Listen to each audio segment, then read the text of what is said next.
the general election campaign as a candidate for East Coast GRC. I am now here as a friend, a supporter, and a fellow party member of the Workers' Party's candidate for Hougang, Mr. Peng Eng Huat. The PAP has said that this is a local election and national issues are less of a factor. I find that very odd. I can understand if we are a much larger country where what happens in a small town of 37,000 people does not really affect the rest of the country. But Singapore is such a small city-state. Does affordability of HDB flats affect Hougang residents? Are Hougang residents concerned about the stress their children have to go through in school? Do Hougang residents get caught in MRT train breakdowns? These are all national issues which affect all Singaporeans, including Hougang residents. So why is the PAP so reluctant to talk about national issues in this by-election? Is it because they are concerned that many Singaporeans are not happy with their performance over the past 1 year? Since the PAP does not want to talk about national issues in this election, we will. Let's talk about a national issue that touches the lives of many, many Singaporeans. The state of our public transport system. The Workers' Party is very concerned about the quality and affordability of our bus and MRT system. I'm definitely concerned about it because, like many of you, I depend on the MRTs to take me to and from work every day. Like many of you, I know what it is like to squeeze into crowded trains and stand all the way from home to work. I know what it is like to be stuck in a stationary train with the air conditioning that's not working. And then we hear the dreaded announcement. This train will be delayed because of a track fault. We apologize for the inconvenience caused. Or when we are on a packed station platform and the announcement goes, for easier boarding, please move to a less crowded area on the platform. Hello? Where to find less crowded area?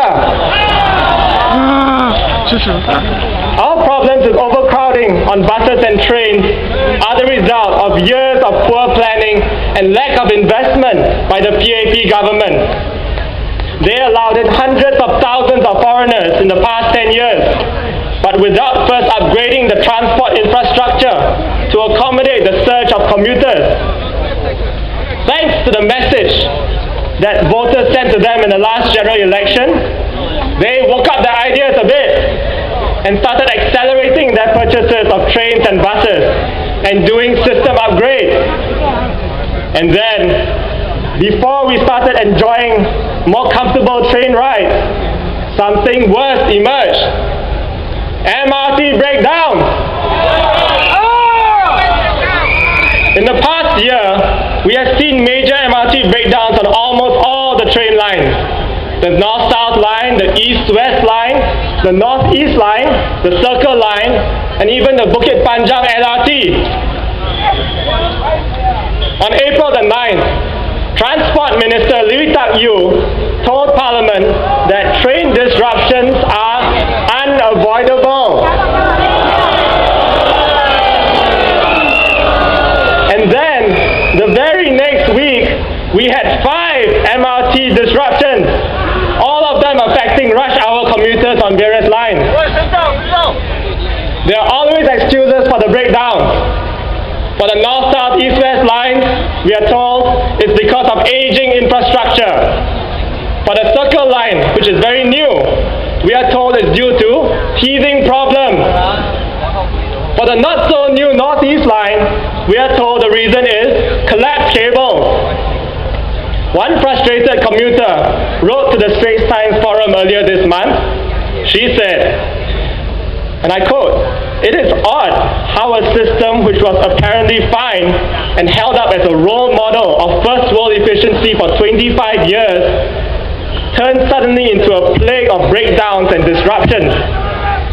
What commuters like me want to know is why it happened virtually overnight late last year, unquote.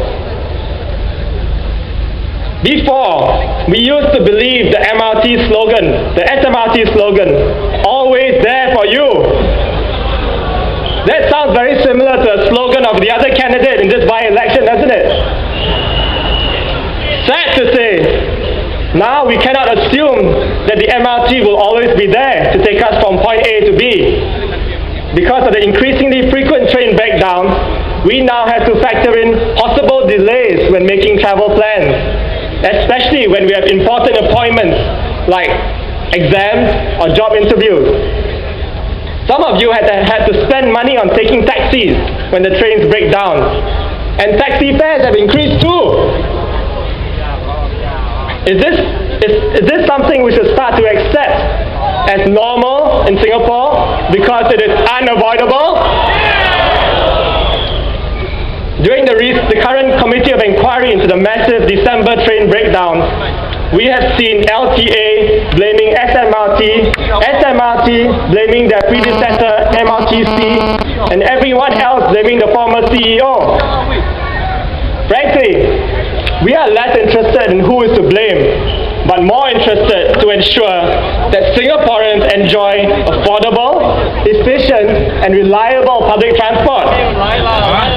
We hold the government ultimately responsible for the performance and reliability of the MRT system. This is, after all, an essential public service, and all the more when car ownership has become more unaffordable because of sky-high COE prices.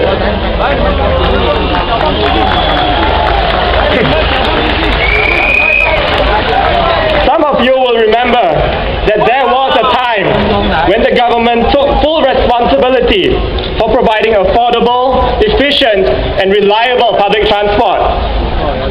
But subsequent generations of PAP governments have since chosen to transfer much of this responsibility to profit-oriented companies which operate in virtual monopolies. These companies enjoy the profits derived on the fares you pay, but do not have to worry about competing for ridership. So that gives them little incentive to improve service levels or invest in maintenance, except to meet the minimum standards specified by LTA. This market-oriented, leave it to the private sector approach to governing has been the hallmark of today's PAP, whether it is in the area of public transport, healthcare, housing, or immigration policy. The Workers' Party has voiced your concerns, both in and out of Parliament, on the affordability, reliability, and structure of our transport system. We will continue to do so, but we need your support so that we can have more MPs in Parliament to speak up with you with a louder voice.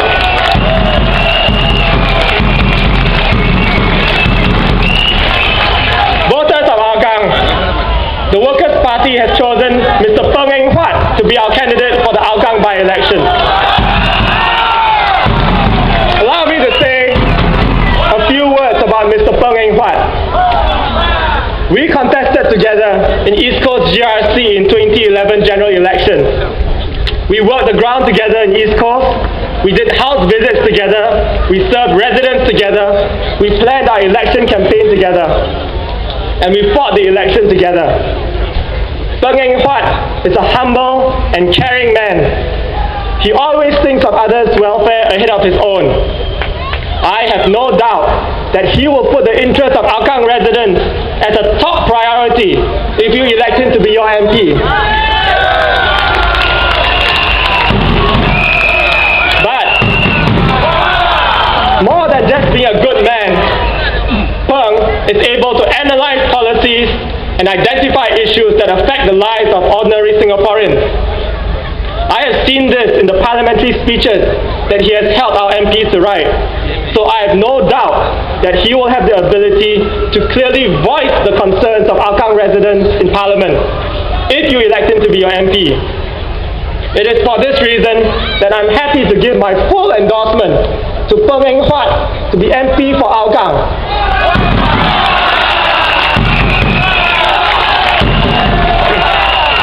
Residents of Hougang, the Workers' Party represents your hope for change in our beloved Singapore.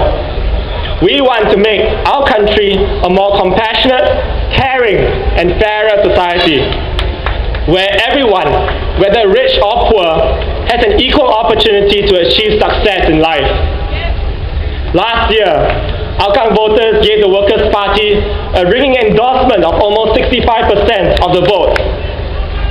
Next Saturday, you have the opportunity to decide if you want the Workers' Party to continue serving you like we have for the past 21 years. Will you give us your support? Every vote is precious. Please call, SMS, Facebook your friends, and ask your friends and family who live in Hougang to vote for the Workers' Party and vote